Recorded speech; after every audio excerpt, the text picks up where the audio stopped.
Hi friends, இன்றைக்கி easy and ஹெல்த்தியான ஒரு பனானா பேன் கேக் ரெசிபி பார்க்கலாம். இது கோதுமை மாவு அண்ட் ப்ரௌன் சுகர் வச்சு செய்யக்கூடியது, அதனால் ரொம்ப ஹெல்தி.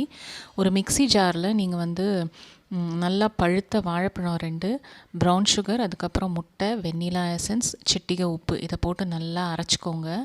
அதுக்கப்புறம் தேவையான அளவு பால் ஊற்றிட்டு அதையும் ஒரு பிளெண்ட் பண்ணிக்கோங்க. அதுக்கப்புறம் கோதுமை மாவையும் போட்டு நல்லா பிளெண்ட் பண்ணி ஒரு கண்டெய்னரில் ட்ரான்ஸ்ஃபர் பண்ணிக்கோங்க.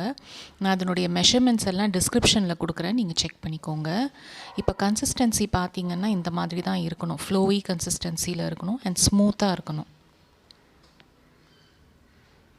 இப்போ நீங்கள் இது கூட உங்களுக்கு தேவைப்பட்டால் சாக்கோ சிப்ஸ் போட்டுக்கோங்க. நான் இங்கே சாக்லேட் சிப்ஸ் போட்டுக்கிறேன்.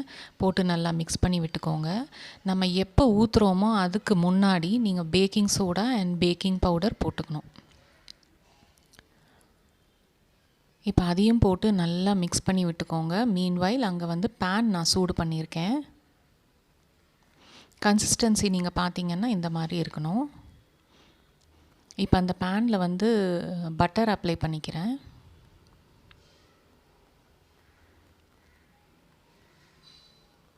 அப்ளை பண்ணிவிட்டு நீங்கள் ஒரு பேன் கேக்காக அந்த மோல்டில் ஊற்றிக்கோங்க.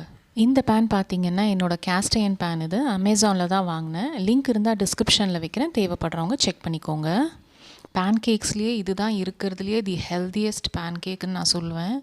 ஏன்னா நம்ம ஒயிட் சுகர் யூஸ் பண்ணல, மைதா மாவு யூஸ் பண்ணல. ஸோ ரொம்ப ஹெல்த்தியான ஒரு பேன் கேக். கண்டிப்பாக பசங்களுக்கு ட்ரை பண்ணி கொடுத்து பாருங்கள்.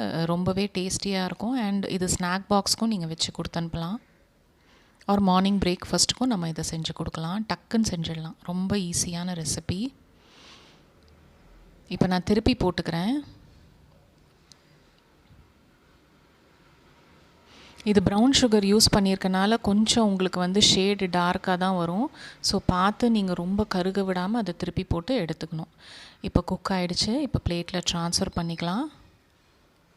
இந்த ரெசிபி கண்டிப்பாக நீங்கள் ட்ரை பண்ணி பாருங்கள் ஃப்ரெண்ட்ஸ். ரொம்பவே நல்லாயிருக்கும். உங்கள் கிட்ஸுக்கும் கொடுங்க. அடுத்த வீடியோவில் மீட் பண்ணலாம். பாய்.